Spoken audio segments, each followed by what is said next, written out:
Bonjour mes amis. Alors aujourd'hui, programme un petit peu chargé parce qu'il s'est passé beaucoup de choses cette semaine aux États-Unis. D'ailleurs, pas seulement aux États-Unis, mais principalement. Donc je vais évoquer ça très rapidement. Et puis après, je vais vous parler d'un thème qui est assez peu abordé dans les médias. C'est le taux d'épargne national. Et notamment, évidemment, je parlerai de celui des États-Unis qui est extrêmement important parce qu'il est négatif. Alors, tout ça, je vais l'expliquer dans quelques instants. Alors tout d'abord, qu'est-ce qui s'est passé aux États-Unis cette semaine? Alors, il y a eu un deuxième attentat contre Trump, donc il faisait du golf chez lui, à Mar-a-Lago, c'est à West Palm Beach. Bon, vous avez tous entendu les nouvelles, etc. Bon, euh, les deuxième tentative d'attentat en moins de 2 mois, une personne en danger, mais c'est lui qui est le danger pour la démocratie. Bon, donc on en tire les conclusions qu'on veut. Qu'on aime ou qu'on n'aime pas Trump, le problème c'est pas ça. Le problème c'est que l'atmosphère est devenue très violente aux États-Unis. Le dialogue politique est très brutal et c'est pas une tradition américaine. Bon, c'est d'abord parce que les Américains ne s'intéressent pas à la politique et deux, bon, ils, euh, ils ont plutôt une tendance naturelle à respecter les opinions des autres quand elles sont, on va dire, raisonnables. Mais quand ça devient irraisonnable, là, ça devient un petit peu plus problématique. J'avais fait une vidéo là-dessus sur le climat violent, enfin politique aux États-Unis, le potentiel le potentiel d'une guerre civile. J'en avais parlé à l'occasion du premier attentat, c'était au mois de juillet. Donc voilà, donc je reviens pas là-dessus, mais bon, je pense que les choses s'aggravent de ce point de vue-là plutôt qu'elles ne s'améliorent. Bon, alors le deuxième événement, c'est qui n'a rien à voir, c'est l'arrestation de Sean Combs, qu'on appelait avant Puff Daddy ou Diddy ou je sais pas quoi, bon, producteur de musique, etc., mais qui a été arrêté parce que il serait impliqué dans un trafic d'êtres humains, prostitution, etc. Alors, bon, je j'ai pas plus de détails là-dessus parce que franchement, ça m'intéresse pas plus que ça. Mais par contre, ce qui m'intéresse, c'est le fait que toutes ces stars, ces chanteurs, ces acteurs, etc., les influenceurs sur les réseaux sociaux ont une presse extraordinaire. Ils sont connus, ils sont riches, et ils donnent des conseils pour voter. Alors bon, prendre des conseils de la part de monsieur Sean Combs, non merci. Je pense que les gens devraient se réveiller, et, un petit peu comme Pharrell Williams, hein, ce chanteur, qui disait mais récemment dans une interview, mais pourquoi écouter ces gens-là? Ils n'ont rien à nous dire et puis de toute façon on s'en fout. Taisez-vous, oui, voilà. Donc c'était assez intéressant de voir qu'il y a quand même des gens aux États-Unis, des célébrités qui commencent à revenir sur leurs engagements politiques, hein, il y a Taylor Swift qui a fait un tweet ou je sais pas quoi pour dire, ouais, un Instagram pour dire que elle allait voter pour Kamala Harris. Bon, on s'en fout. D'abord, je sais même pas qui est Taylor Swift. Apparemment, c'est une chanteuse, mais je connais pas ses chansons et ça ne m'intéresse pas. Voilà. Alors ensuite, alors il y a eu en politique internationale, il y a eu l'histoire des pagers qui ont explosé au Liban. Alors on verra un petit peu quelles sont les conséquences politiques et militaires. Mais en tout cas, bon, c'est une opération très sophistiquée, digne même encore mieux qu'un film de James Bond en fait.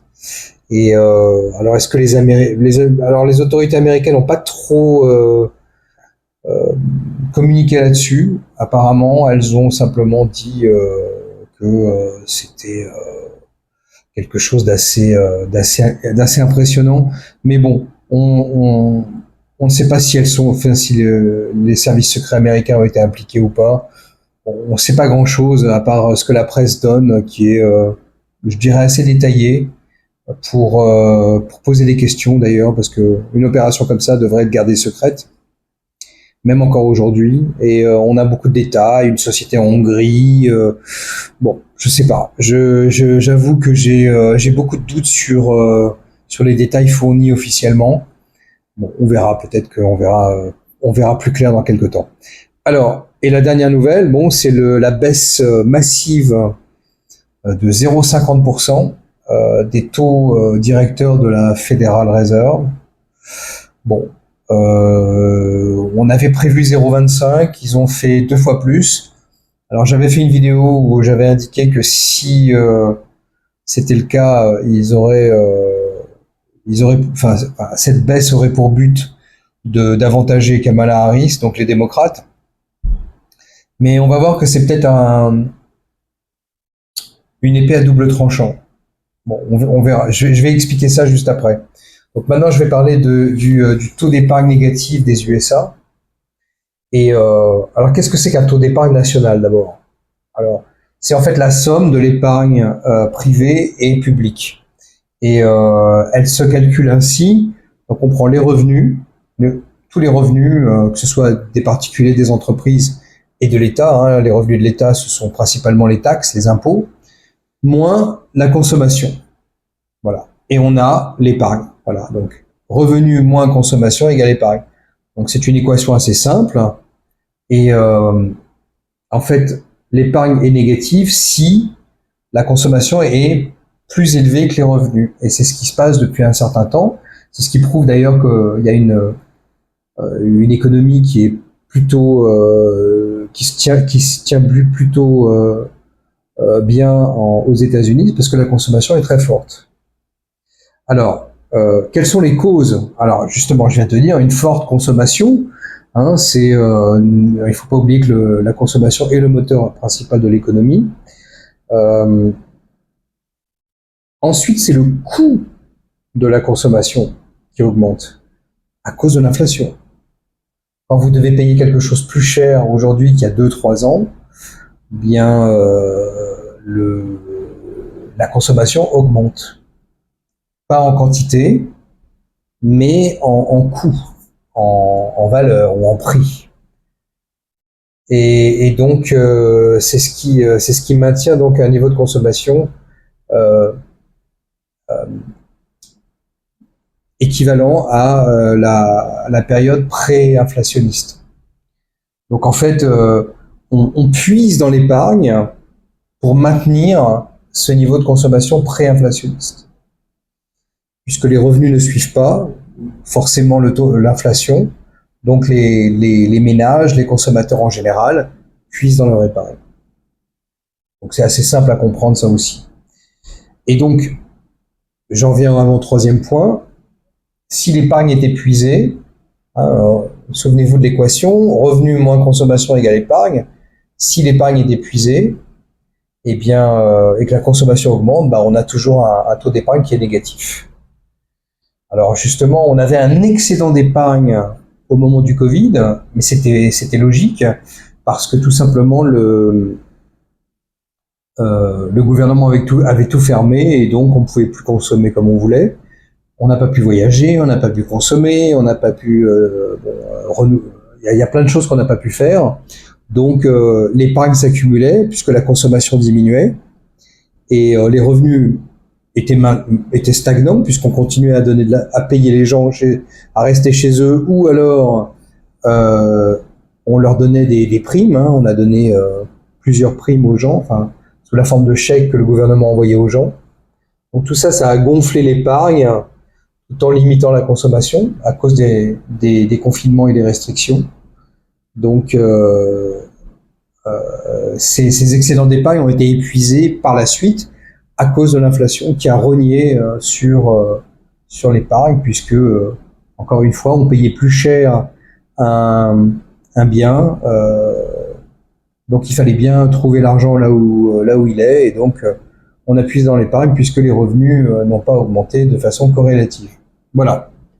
Alors, quelles sont maintenant les conséquences de ce taux d'épargne négatif? Alors d'abord, on limite l'investissement dans l'avenir. Alors pourquoi? Parce que en fait, quand on met de l'argent de côté, c'est pour investir plus tard. Hein, tout le monde met un peu d'argent de côté pour s'acheter une nouvelle voiture, ou pour s'acheter un nouvel ordinateur, ou pour s'acheter une maison. Bon. Et donc, si on n'a plus d'épargne pour ça, bah, on consommera pas. On n'achètera pas la maison, on n'achètera pas l'ordinateur, on n'achètera pas la voiture. Et donc, on se prive d'investissements nécessaires pour l'avenir. Alors bon, au niveau d'un individu, je vous ai indiqué le type de dépenses, mais ça peut être aussi au niveau d'un État. Donc les infrastructures, on va pas les moderniser, on va pas innover, on va pas investir dans l'éducation ou la santé. Donc tout ça, ce sont des, des manques à gagner pour plus tard. En cas de récession, et je reviendrai là-dessus, mais un taux d'épargne négatif est un indicateur de récession. Les consommateurs n'ont pas de réserve pour ou alors on peut appeler ça un coussin financier afin d'amortir ou de se protéger contre le choc, notamment un licenciement ou alors une baisse de revenus. Donc, alors avec la baisse des taux d'intérêt, on en a parlé il y a quelques minutes, le gouvernement incite à la consommation puisque c'est moins cher de s'endetter. Donc c'est vrai que on peut pallier au manque d'épargne en recourant à l'emprunt, surtout s'il coûte moins cher. Il ne faut pas oublier que le prix des actifs est toujours cher. C'est ce qui explique que bon, le marché immobilier, par exemple aux États-Unis, baisse, mais pas de façon significative. Ça baisse un tout petit peu. Il y a beaucoup de biens sur le marché. Il y a très peu de transactions. Alors, ils espèrent peut-être faire relancer les transactions immobilières, mais si les prix restent élevés, même si les taux d'intérêt baissent un petit peu, ça reste très cher. Donc les acheteurs ne sont plus là, ne sont pas encore là, ne sont pas encore revenus.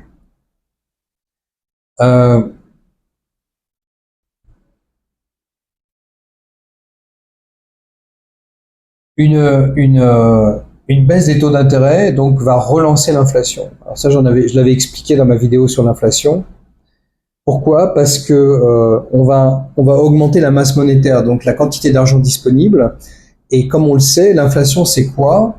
C'est un taux d'accélération des prix qui est lié justement à une inadéquation entre la quantité d'argent disponible et les biens disponibles pour l'achat. Donc s'il y a plus d'argent que de biens disponibles ou de biens ou services disponibles sur le marché, donc mécaniquement les biens et les services vont le prix des biens et des services leurs prix vont augmenter. Alors il va y avoir aussi un effet sur le dollar. Là, je vous demande de m'écouter attentivement parce que c'est un raisonnement un petit peu compliqué. Alors, si on augmente la consommation, c'est une hypothèse. Donc, on va essayer de trouver une satisfaction au niveau national, mais si ça n'existe pas, il va falloir importer des biens de l'étranger. Alors, si on importe des biens, si les Américains importent des biens de pays dont la monnaie est plus faible que le dollar, eh bien, ça va coûter moins cher à l'importation, parce qu'avec un dollar fort, on achète plus de biens d'un pays dont la monnaie est faible. D'accord? Maintenant, si c'est le contraire, si le dollar est faible par rapport au pays d'exportation, pardon, bien le coût des produits importés va augmenter. Et donc, ça va encore alimenter encore plus l'inflation. Donc, alors je ne sais pas comment ça va se dérouler cette fois-ci. Est-ce qu'on va avoir un dollar fort ou un dollar faible? Bon, le problème du dollar, c'est que c'est aussi une monnaie de transactions internationales, etc. C'est une monnaie de réserve, donc il y a des éléments différents qui interviennent pour déterminer la valeur du dollar. Mais en théorie, c'est ce qui pourrait se passer avec cette baisse des taux et la relance par la consommation.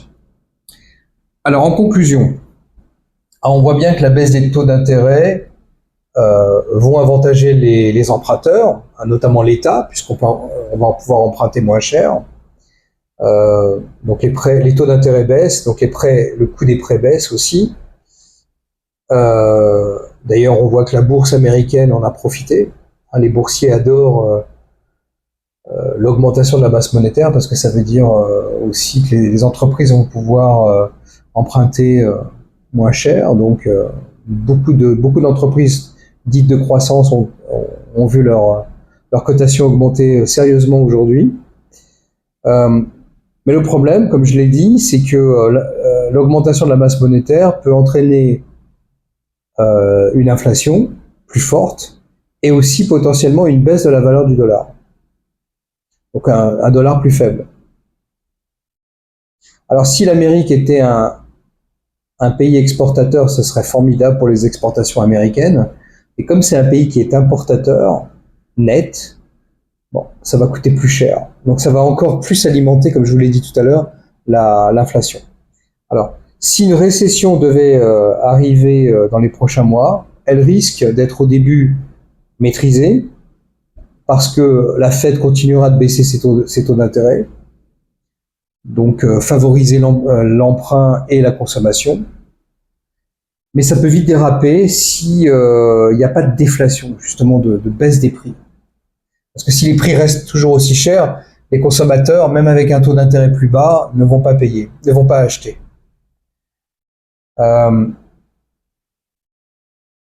Donc, une récession doit entraîner une déflation, c'est-à-dire une baisse des prix. Et si ça n'est pas le cas, c'est le contraire qui va se produire. Alors, paradoxalement, le gouvernement américain a entamé une campagne de sensibilisation des consommateurs pour baisser leur consommation.